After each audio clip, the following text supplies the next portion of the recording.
Imagine trying to run a state-of-the-art financial forecasting software on like Yeah. a dusty beige desktop computer from 1995. Oh, it would just instantly crash. Exactly. You can have the most brilliant algorithms, the most predictive data, but the moment you hit execute, the system completely fails. The hardware simply cannot support the software. Right. And today is Friday, April 24, 2026. Our mission for this deep dive into the source material, the Wealth Blueprint, really proves that when it comes to money, a vast majority of us are doing exactly that. Yeah. We spend all our energy searching for, the perfect financial software. Right, like the ultimate investment strategy, Yeah. while we completely ignore the psychological operating system running in the background. And the blueprint flips that conventional script on its head immediately. Hmm. We tend to view wealth accumulation as this purely mathematical, highly technical equation. Like you need a wall of monitors and a degree in finance. Exactly. We assume it requires this encyclopedic knowledge of market indicators. But the core thesis we're unpacking today reveals that financial success is actually 80% behavior. And only 20% head knowledge, which is just wild to think about. It really is. The math is incredibly simple, but the psychology is devastatingly complex. So our objective here is to take these concepts and transform your relationship with money. Moving you from a chaotic, emotionally driven guessing game into a structured generational engine. Precisely. And the text leans heavily into behavioral economics to explain this. They specifically highlight Morgan Housel's concept. Oh, right, where he argues that doing well with money has very little to do with raw intelligence. Yes. And almost everything to do with how you behave. Which makes perfect sense when you consider that the smartest people in the room are often the ones trying to, outsmart the market. Letting their ego drive their portfolio allocation, basically. Ego, fear, and greed. Those are the underlying drivers that corrupt the operating system you mentioned earlier. So let's unpack this. The sources draw a pretty sharp contrast between two distinct internal landscapes, right? Yeah, the scarcity mindset and the abundance mindset. Scarcity is fundamentally a survival mechanism. It's this deep-seated, often subconscious belief that resources are finite. That they're fleeting, like there's never enough to go around. Right. When someone operates from scarcity, they view the economy as a zero-sum game. If a neighbor gets a promotion or buys a new house, that feels like a personal loss. Because the pie is only so big. Exactly. And it fosters a real fear of investing. Parting with your capital, even for a mathematically sound return, it just feels too dangerous when you truly believe you might never get that money back. Okay, let me push back on this concept of the abundance mindset for a second. Sure. Because on the surface, abundance can sound perilously close to, like, toxic positivity. Oh, I can completely see why you'd say that. Right. Like, if someone is genuinely struggling to cover their basic living expenses, telling them to just believe opportunities are everywhere feels really dismissive of their actual financial reality. Yeah, it sounds like ignoring the problem. Exactly. So how does this blueprint actually differentiate an abundance mindset from mere financial delusion? That distinction is the linchpin of the entire philosophy, honestly. An abundance mindset is not about ignoring systemic barriers or pretending bad debt doesn't exist. Okay. It's actually a framework for calculated risk. Delusion is, hoping a speculative asset skyrockets so you can pay your rent. Right, that's just gambling. Exactly. Abundance is acknowledging the grim reality of your current situation, but maintaining the core belief that your earning potential is not fixed. Ah, so it's the psychological prerequisite for taking risks. Yes. To build wealth, you have to take calculated risks. If you genuinely believe your financial ceiling is permanently capped, you will never invest the time to learn a new high-income skill. And you definitely won't deploy capital into the market. Right, because the perceived risk of loss completely outweighs the discounted probability of success. That really reframes that Robert Kiyosaki quote from the text. He says, "The rich don't work for money. They make money work for them." It's a classic for a reason. But you can't make money work for you if you're terrified of sending it out into the workforce in the first place. You really can't. You have to undergo this massive shift in your financial identity. Moving from a consumer to a wealth builder. Right. A consumer's sole purpose is to convert their income into a lifestyle. A wealth builder converts their income into assets. And changing that identity requires mastering delayed gratification, right? The blueprint uses the Stanford marshmallow experiment to illustrate this. Yes, the classic psychology study. The children who could delay eating the marshmallow to get a larger future reward didn't just show willpower. They demonstrated a totally different neurological relationship with the future. Exactly. And today, our environment is perfectly engineered to provide instant dopamine hits. Oh, totally. One-click purchasing, algorithmic marketing, it's everywhere. So delaying consumption is actually neurologically painful for us. But Charlie Munger distilled this reality perfectly when he said, "The big money is not in the buying or selling, but in the waiting." But here's where it gets really interesting. The neurological friction of waiting is intense, sure. But even the most perfectly optimized abundance mindset cannot mathematically outrun a 24% APR credit card. No, it certainly cannot. That is where the psychological theory hits a brick wall called reality. Upgrading your internal operating system is just phase one. Phase two demands brutal financial awareness. Brutal is the right word. The blueprint quotes Peter Drucker's famous principle here: what gets measured gets managed. Which means tracking your cash flow. It's like a medical diagnosis. You wouldn't let a doctor prescribe heavy medication without taking your vitals first, right? Tracking your cash flow is basically taking your financial blood pressure. That's a perfect analogy because tracking is the ultimate act of bringing the subconscious into the conscious realm. Because without it, people suffer from lifestyle creep. They assume their rising income is automatically translating to rising wealth. Right, which is rarely the case. The text zeroes in on David Bach's latte factor, which is this brilliant proxy for unconscious variable expenses. Yeah, the blueprint provides a highly specific example from the source here, spending 500 PKR a day. Right, and in the moment, 500 PKR feels statistically insignificant. It's a quick snack or a premium coffee. It's basically rounding error in your daily budget. Exactly, but that daily habit scales to 15,000 a month, and ultimately 180,000 PKR annually. And what's fascinating is that 180,000 PKR isn't just lost money, it is lost capital. It's an army of potential investments that were just never deployed. Right. Tracking your cash flow creates this necessary gap between your ego and your income. It forces you to look past your gross salary and confront the actual metric of wealth. Which is your net worth. Exactly. Assets minus liabilities. And since we know you listening already understand the mechanics of net worth, the focus really shifts to how these invisible leaks are just destroying the asset column. And the most destructive leak, without a doubt, is bad debt. Right. Now, the text does acknowledge the mechanics of good debt. Right. Leveraging fixed-rate loans for cash-flowing real estate during high inflation. Sure, that can accelerate wealth. But the blueprint focuses heavily on the silent wealth killer, which is consumer debt. Borrowing for lifestyle consumption. Exactly. It's essentially paying a premium to live a life you haven't actually earned yet. Warren Buffett's warning from the text is so visceral here. He says, interest is like gravity. It works relentlessly. Wow. Interest is like gravity. So when you carry bad debt, you're forcing your future self to work exponentially harder just to maintain a baseline. You're just constantly fighting the pull. So escaping that gravity requires strategy. And the blueprint contrasts the snowball method with the avalanche method. This is where that 80-20 behavioral rule really shines again. Because mathematically, the avalanche method, which is attacking the debt with the highest interest rate first, that's the superior strategy. On paper, yes, it saves you the most money over the lifespan of the loans. But mathematically sound strategies often fail if they ignore human psychology. Which is why the snowball method, paying off the smallest balance first, regardless of the interest rate, is actually so effective. Exactly. By knocking out a small debt quickly, you completely eliminate a line item from your mental load. You get a tangible victory. Right, it's a dopamine hit. And that reinforces your new identity as a wealth builder.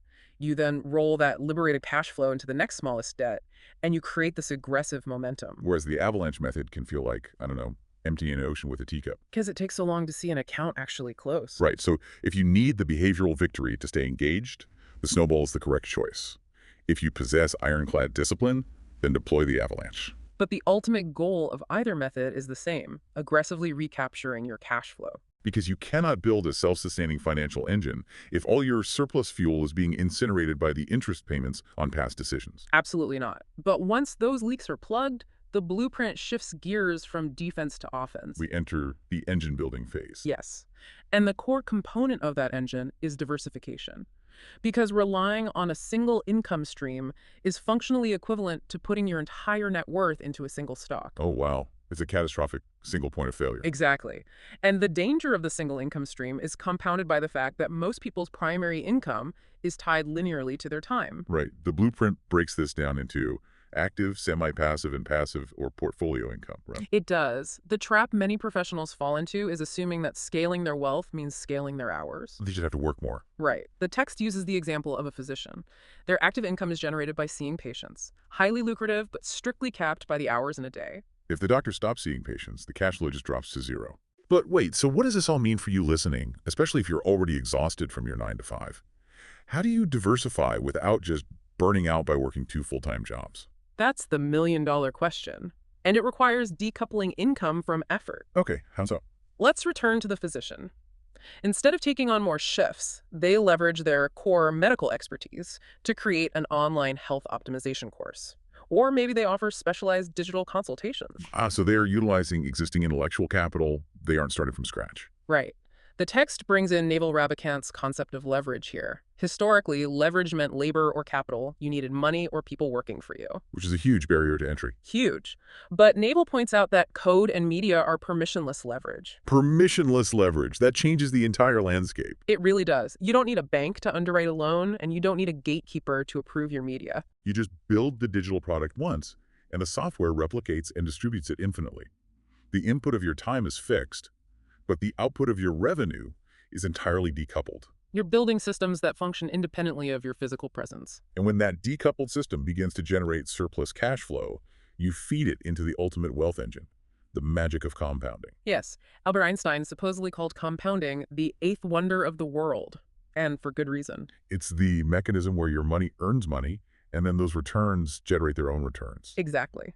The growth curve starts off painfully flat, but eventually it hits an inflection point where the exponential growth is just staggering. To really visualize the mechanism of compounding, you have to stop thinking of dollars as currency and start thinking of them as employees. I love that analogy. Right. Every dollar you invest in a dividend-paying index fund is a worker you've hired. Every time that dollar earns a dividend, it has essentially recruited a new hire for your company for free. Over time, you have millions of these microscopic employees working 24/7. They require no salary, no benefits, and no days off. But the variable that really dictates the size of that workforce is time. Time is everything. Legendary investor John Bogle was relentless in preaching that time in the market supersedes timing the market. Because attempting to guess the macroeconomic bottom of a recession to deploy your capital is basically a fool's errand. It is. The mathematical advantage goes to the investor who simply buys, holds, and allows the compounding timeline to stretch uninterrupted. Uninterrupted being the operative word there. Charlie Munger established an absolute rule for this. He said, the first rule of compounding is to never interrupt it unnecessarily. And this is where that 80% behavioral reality rears its head again. Yes, because the math of compounding is infallible. But human emotion routinely destroys the mechanism. The market experiences a standard 20% correction, fear takes over, and the investor panic sells their portfolio at the absolute bottom. And by liquidating those assets, they fire their entire workforce. They kill the snowball effect in its tracks. It's tragic. Panic selling literally locks in temporary volatility as permanent loss. It does. And the abundance mindset we discussed in phase 1 is really the only psychological defense against this. You have to trust that the broader economic machine will continue to advance over a multi-decade horizon. Right. Allowing your assets, whether they're broad market ETFs, real estate, or business equity, to weather the immediate storms. Now, if compounding works this effectively over a 30 or 40-year human lifetime, the blueprint naturally asks, what happens when you stretch that timeline across generations? Which brings us to the end game. The transition from individual financial independence to the creation of a lasting legacy. Yes. It forces a massive shift in how we conceptualize wealth. We move from accumulating cash to constructing enduring systems. But the statistics surrounding generational wealth are deeply unsettling, aren't they? Very. There is a well-documented sociological pattern referred to as shirt sleeves to shirt sleeves in 3 generations. Shirt sleeves to shirt sleeves. Sounds like the classic curse of unearned resources. Exactly. The first generation bleeds to build the wealth from the ground up. Then the second generation grows up watching that struggle, so they manage to maintain the wealth, maybe enjoy it a bit more. Right. But the third generation is entirely removed from the sacrifice. They just assume the money printer will never jam. And they consume the capital until they're right back in shirt sleeves, starting from zero. That is the precise trajectory. Inherited wealth almost always vanishes when capital is transferred without a corresponding system of values. So what does this all mean for building a legacy? Leaving massive, unearned liquid wealth to an unprepared heir is like handing a teenager the keys to a Formula One race car without ever teaching them how to drive. A crash is completely inevitable. Or like removing gravity from an astronaut's environment. Without the resistance of financial struggle to push against, their fiscal muscles simply atrophy. That's why Charlie Munger warned that sudden wealth can completely destroy an individual if they haven't been tempered by gradual responsibility. So how does the blueprint say we prevent that atrophy? The legacy must be 3-dimensional. There's the structural legacy, which means moving beyond just transferring assets. You mean structuring irrevocable trusts, establishing holding companies, that sort of thing? Exactly. Creating dividend portfolios that distribute income without allowing access to the principal. But equally critical is the intellectual legacy. Teaching the next generation the mechanics of risk. Right, the reality of market cycles and the discipline of asset allocation. And accompanying that is the ethical legacy. Passing down the core values of discipline, generosity, and the understanding that money is just a tool, not a substitute for purpose. Yes, achieving that three-dimensional legacy requires a profound shift in your time horizon. Instead of analyzing a portfolio and asking, what's my yield this quarter? The financially mature wealth builder looks at an asset class and asks, how will this holding perform in 50 years? You are quite literally planting trees you will never sit under. You're building a financial cathedral, knowing you will not live to see the final spire placed. But the foundation you pour today dictates the structural integrity of the generations that follow. It is a remarkable progression. Let's just trace the arc of this blueprint one more time. We started with the inner game, recognizing that building wealth is an 80% behavioral challenge. We have to rewire the neurological pathways from a scarcity mindset, which hoards and fears, to an abundance mindset, which tolerates calculated risk. From that foundation, we execute the reality check. We bring the subconscious into the light through meticulous tracking, identifying the insidious leaks of the latte factor. We then aggressively neutralize bad debt, utilizing the psychological momentum of the snowball method or the mathematical efficiency of the avalanche. With the leaks plugged and the debt eradicated, we deploy our surplus cash flow to build the engine.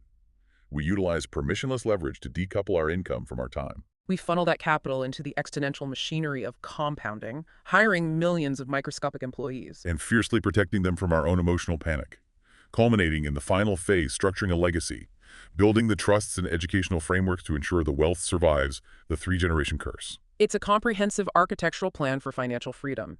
And if you take away just one calming thought from this exhaustive deep dive, let it be this: consistency always beats intensity. Consistency over intensity. The mechanics of this blueprint do not require you to execute perfectly by tomorrow morning. Wealth isn't built through frantic bursts of extreme frugality or aggressive day trading. It's built through small, disciplined, mathematically sound decisions repeated relentlessly over decades. I love that. I want to leave you with one final provocative concept to mull over based on the sociology we've unpacked today. It's the idea of the invisible inheritance. The invisible inheritance. Think about the casual conversations you will have about money at the dinner table tonight. Are you complaining about inflation? Are you expressing anxiety about paying the bills? Or are you discussing the mechanics of a new business idea or the vision for a long-term goal? It's so true. That very dinner conversation is the invisible culture being passed down to the people listening. It is the psychological operating system being installed in your children in real time, It starts early. long before a trust fund is ever drafted. That invisible inheritance is actively shaping the neural pathways that might completely dictate the financial reality of your great-grandchildren a century from now. So before you obsess over the interest rates or the dividend yields, take a hard look at the blueprint you are drawing with your daily words and your microscopic habits. Because your financial operating system is always running, whether you realize it or not. Make absolutely sure it's the one you want the next generation to inherit.